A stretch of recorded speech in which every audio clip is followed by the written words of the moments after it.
Hey guys, what's up? Welcome back to the channel. It's Cynicalex, and today I want to talk about a surprise server update that improved two existing characters from the recent Marvel Legacy update. So I'll start first with Adam Warlock and discuss the changes, and then discuss the second character, and then get into some gameplay. So Adam Warlock's biggest issue, and I think it's still the issue that exists with the character, is his damage is super low. He has this weird quirk where he also self-reflects and kills himself, but that hasn't been changed, or at least it doesn't look like it's been addressed with this latest server patch. But what has been done? Space Boulders has been adjusted to hit multiple times, which essentially just means more damage. His third skill, Space Piercing, has also been buffed to have additional strikes, which just essentially means more damage. And then they've given him an iframe on Cosmic Master at the very beginning of the skill, where he jumps up in order to go into his channeling effect. What this means overall for the character should equal more damage, which means faster clear times for World Boss, Shadowland, etc. In addition, the extra iframe brings his total iframe count to, it looks like, 5 out of 5. All 5 skills have iframes. There's a brief iframe on 3 and a brief iframe on 4, so it basically means he's got 3 total iframes and then 2 partial iframes. That's insane. It also means, I think, that you don't really need guard break immunity on his obelisk or CTP anymore because of how many iframes he has. It's kind of the Spider-Man effect. When every single skill has an iframe, you're basically never going to get guard broken, and when you do get guard broken, the effect is going to be so intense and so magnified, like Jean Grey's 5th skill or Quicksilver's 5+4 skills, that no guard break immunity obelisk is going to save you anyway. So that's kind of the school of thought that I'm coming through right now with the Adam Warlock changes. We'll see just how impressive they are. I haven't noticed too much from my initial testing, but I do want to compare later on in some gameplay live with you guys against some of my old stats from when he first came out. The second character to get kind of a surprise buff was actually not a character. It's Punisher's newest uniform, the Marvel Legacy. And while this one had a more expensive cost than Falcon's or Satana's, people were kind of scratching their heads when it came out. It just wasn't that good. The damage buff was definitely excellent for Punisher, but it just wasn't enough, and he still suffered from a lack of survivability. So they actually improved that quite a bit. On his third skill, instead of having a max duration of 4 seconds for the guard hit, it now has a max duration of 8 seconds when you level up the skill. That's a big improvement, and that basically puts it on par with really good shield skills like Loki's and Silk's. In addition, they added an iframe to his 5th skill, which now gives him 2 full iframes plus a guard hit, which is fantastic. And then they've also increased the damage on Punish the Guilty, his 3rd skill, by adding more missiles, which basically just means more hits. And they've also improved the damage on the Punisher, so he should see more damage as well as quite a bit more survivability.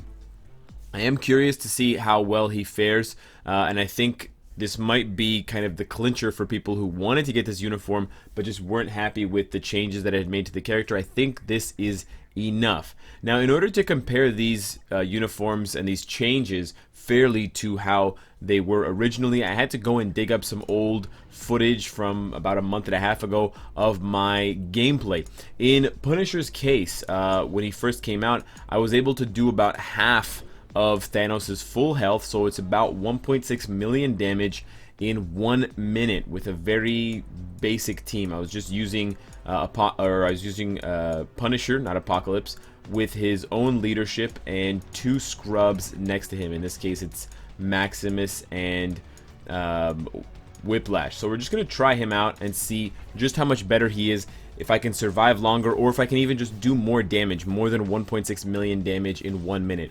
For both characters, Punisher and Adam Warlock, I actually haven't changed anything about them, and I've only adjusted my cards slightly since the update, so it shouldn't be too much different, or there shouldn't be too many other variable factors influencing the stats that I'm seeing and the numbers that I'm seeing.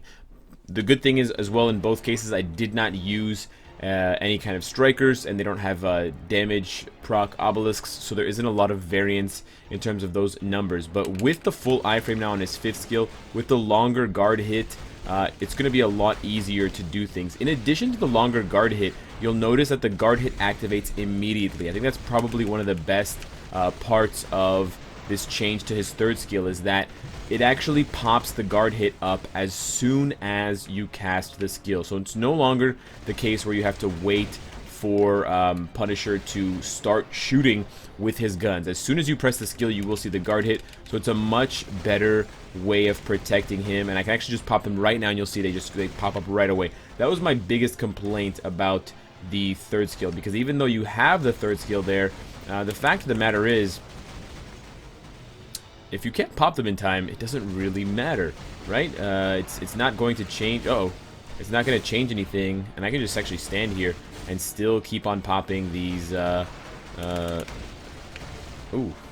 bit of a tight spot we're in now. The damage looks to be very similar. I had to be a little bit less aggressive because of the kind of spook I was in. But if we pause it right here, I've actually done a little bit more than 1.6 million damage. I've done closer to just over 2 million damage at this point. So it's quite a bit different, quite a bit more damage in 1 minute. I might have been a little bit more aggressive now because of the guard hit that can pop up immediately on the third skill, and in addition to the fifth skill iframe. So take my added aggression and my ability to rotate through his skills faster and more tightly into the equation, but I'm still seeing probably, you know, close to a 10%, maybe a 15% boost in damage, especially on those fifth and third skills. I'm going to continue this and just to see how fast we can get things done, because I'm pretty impressed now with this new look Punisher uniform. And I think any of you that were on the fence when the uniform sale comes around again, because you should never buy a uniform when it's off sale, you could probably be pretty confident picking this one up and getting a good deal out of it. He's just not going to get hit now. And yeah, we can just iframe that. Iframe that. Woo! Just a very much a smooth transition for Punisher, and he just feels so much safer. And although I have gotten hit with skills, I can immediately pop these guards. No. See, another iframe. So beautiful. You want to debuff me? You want to debuff me? No, you can't debuff me. Oh, actually, he did debuff me. I was too slow. Sad days, boys. Sad days. But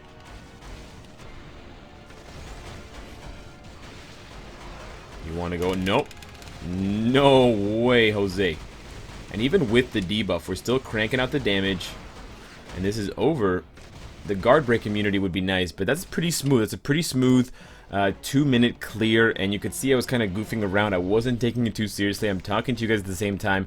This is my only time actually practicing it. I was testing him out a little bit in a few other game modes, but just to see the changes that they discussed in terms of the guard hit activating immediately, I was testing it out against Apocalypse. It's still a very difficult fight for Punisher, but you can see the value there against Infinity Thanos. In Adam Warlock's case, with Scarlet Witch and it actually was against Apocalypse. In Adam Warlock's case, I couldn't find good footage against Infinity Thanos, but I did find a clear that I did against Apocalypse. It's a little bit more RNG based, because Scarlet Witch and Quicksilver did strike for Adam Warlock, so we have to keep track of that. But I was able to clear it in 45 seconds, to completely kill Apocalypse in 45 seconds. I think if we can see something around the 30-second mark or faster, that would be a large indication of a substantial boost to his damage. But we're going to have to see if it's just a defensive boost with the added iframe, slight iframe, or if it's really a meaningful boost with the change to his first skill damage in terms of all those extra rocks coming out, and if there's enough disruption or not from Scarlet Witch and Quicksilver striking. So yeah, the damage just seemed a lot higher, which is kind of spooky, because I didn't expect it to be. His first skill actually hits really hard now. You can just see it's like well over 100,000 damage every time it gets popped. So that was sub 30 seconds. Now, again, Quicksilver and Scarlet Witch did strike at the beginning of the fight. I didn't see them again for the remainder of the fight, but it's very similar. If you go back to my Twitch VOD, it's very similar to what happened when I was fighting with the exact same setup as now. When Adam Warlock first came out before these changes. But that was 45 seconds. This is 27 seconds. So it's almost half the time that he used to do. And you can see the biggest change in that first skill damage, where he melts for upwards of 100k per first skill hit, in addition to the extra damage that we're seeing on his third skill and the fourth skill iframe. So overall, I would have to say that while it's a bit random to have this kind of update kind of spur of the moment, and especially because it's not actually an update that requires maintenance, there's no downtime, it's just, you know, log into the game and you have a small server patch when you see the loading screen, and boom, you have improvements to 2 characters. While I do appreciate it, it would be nice to see more of this. This is the right way to do things, Netmarble. This is the way to get people back into the game, to get people interested in things, to get people behind you and supporting you, to put effort into listening to us. And when we, you know, see things that are wrong with characters, or we see that there's not enough value being given back in terms of how much you're paying for characters' uniforms, or how much you're paying outright in crystals for actual characters to be unlocked, and to recognize these things and to change them quickly and to change them correctly, not too overpowered, is good. I'm happy to see that. Of course, the final cake or the final icing will be a new game mode, or a substantial improvement to an existing game mode. That has to be the #1 kind of statement at the top of your essay. But this is nice to see in the kind of preceding paragraphs, and it's nice that they're not just standing pat and doing nothing, or buffing characters that don't need to be buffed, like Captain America again, or someone else like that. So I do like these buffs. I don't think it makes Adam Warlock, for example, worth the 6,000 crystals that he is worth, so you should still pass on that offer. Still go for Magneto first, then you can go for the Black Panther package second if it's on sale, or just save your crystals for something else. I think in the case of Punisher, it does make this a better uniform than I originally thought. It definitely does up his survivability substantially, even on autoplay, because of the change to the guard hit speed that's triggered by, in addition to the time that the guard hits are up, and the 5th skill iframe, in addition to the extra damage. So they got one, they hit one out of the park with a home run. They got the other one kind of so-so. Let me know what you guys think of the new and improved Adam Warlock and the new and improved Punisher. Let me know what you would like to see next from Netmarble in terms of character adjustments, and what game mode you most want adjusted. And hopefully they're listening. Subscribe if you enjoy the content and you want to support me, and of course, if you like what you see, I hope to see you again tomorrow. Take care.